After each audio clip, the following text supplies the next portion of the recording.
Welcome back to DevOps Genius Zone.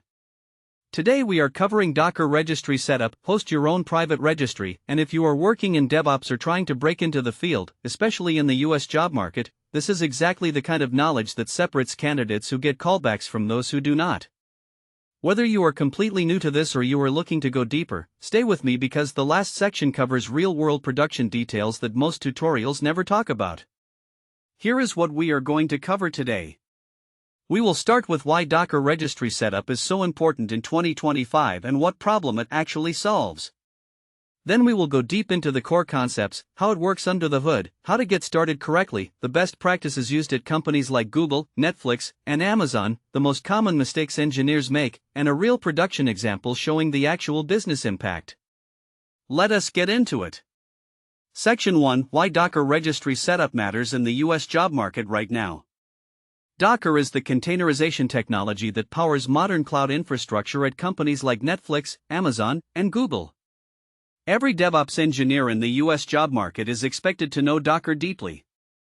According to job market data, roles requiring Docker registry setup skills have seen significant growth in postings year over year.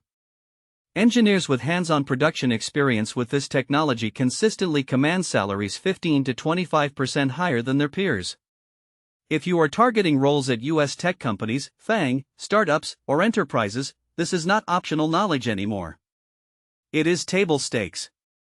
And if you already have some experience with it, this video is going to help you understand it the way a senior engineer does, which is exactly what US hiring managers are screening for. Section 2: The core concept explained simply. At its heart, Docker Registry setup exists to solve a specific problem: how do you build and operate software systems that are fast, reliable, and consistent at scale? The traditional approach relied on manual work, tribal knowledge, and heroics from individual engineers. That approach breaks down as teams grow and systems become more complex. The key mental model is desired state management. Instead of telling your system what steps to take, you declare what you want the end state to look like. The tooling figures out how to get there. This declarative approach is fundamentally more scalable and more reliable than manual step-by-step processes. The other critical concept is idempotency. Running the same operation multiple times produces the same result every time. This is what makes automation trustworthy. You can run your pipeline 100 times and get a consistent, predictable outcome. This is what enables the continuous delivery practices that US tech companies depend on. Section 3: How it works under the hood. Understanding the internals of Docker registry setup is what separates engineers who can follow a tutorial from engineers who can diagnose issues, make architectural decisions, and lead technical discussions with confidence. When you interact with Docker registry setup, there is a control layer that receives your instructions, validates them, computes the difference between the current state and your desired state, and then executes the operations needed to close that gap. This reconciliation loop runs continuously. If the system drifts from the desired state due to a failure, a manual change, or an unexpected event, it automatically corrects itself. The data flow is: you define the desired state, the controller reads the current state, calculates the delta, applies the necessary changes, and reports back. This feedback loop is what makes the system self-healing and observable. When something goes wrong in production, this mental model tells you exactly where to look to diagnose the issue quickly. Section 4: Getting started the right way. The most common mistake engineers make when learning Docker registry setup is jumping straight into configuration without understanding prerequisites and requirements. Here is the correct sequence that senior engineers follow. First, understand the problem before touching any tooling. What exactly are you trying to solve? What does success look like? What are your constraints around security, cost, and performance? 5 minutes of requirements thinking prevents 5 hours of rework. Second, start with the simplest working setup. Get something running end to end before adding any complexity. Every layer of complexity you add before having a working baseline makes debugging dramatically harder.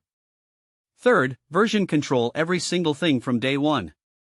Every configuration file, script, and infrastructure definition goes into Git with meaningful commit messages.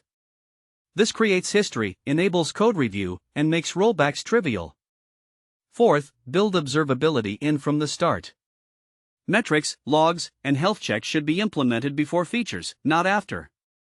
You cannot operate what you cannot observe. Fifth, always test in a lower environment before production. A staging environment that mirrors production is not a luxury, it is basic engineering discipline. A 5-minute test prevents a 5-hour production incident.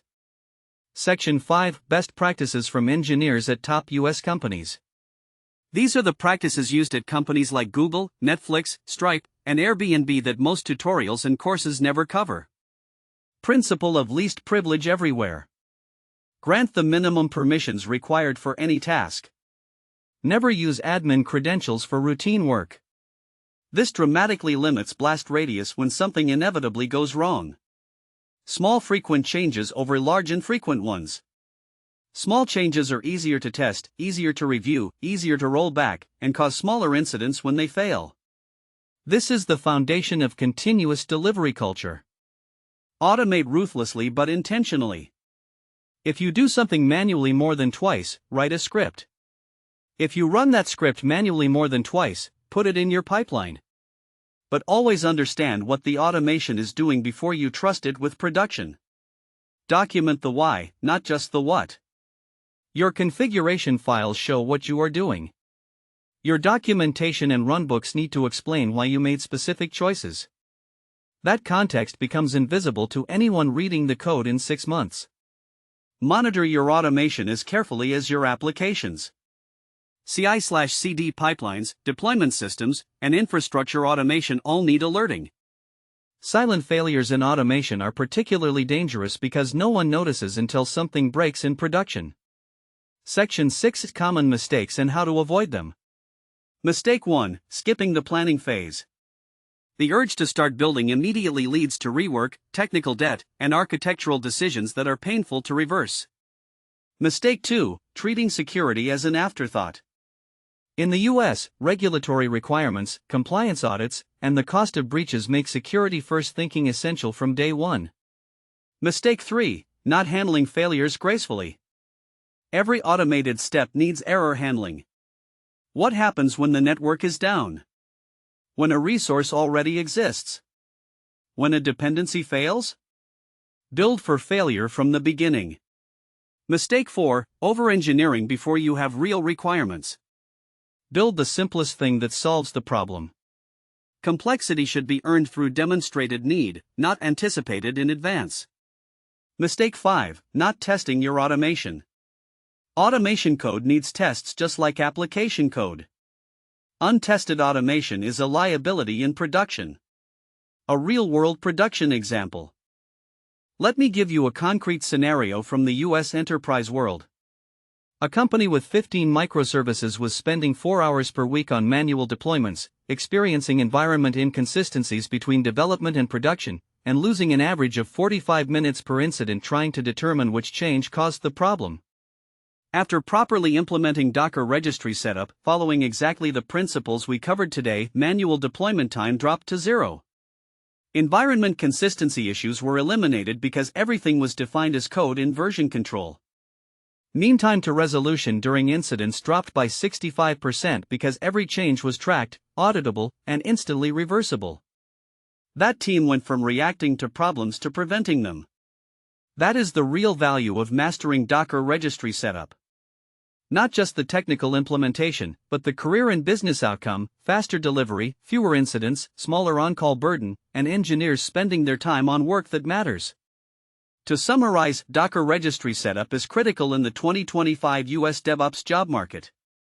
The foundational concepts are desired state management, the reconciliation loop, and idempotency. Start right by understanding requirements before touching configuration, and version control everything. Follow the best practices around least privilege, small changes, automation, and documentation. Avoid the common mistakes of skipping planning, ignoring security, and not handling failures. If this video helped you, please smash the like button. It helps DevOps Genius Zone reach more engineers in the US who are working to level up their skills and their careers. Subscribe so you do not miss a single video.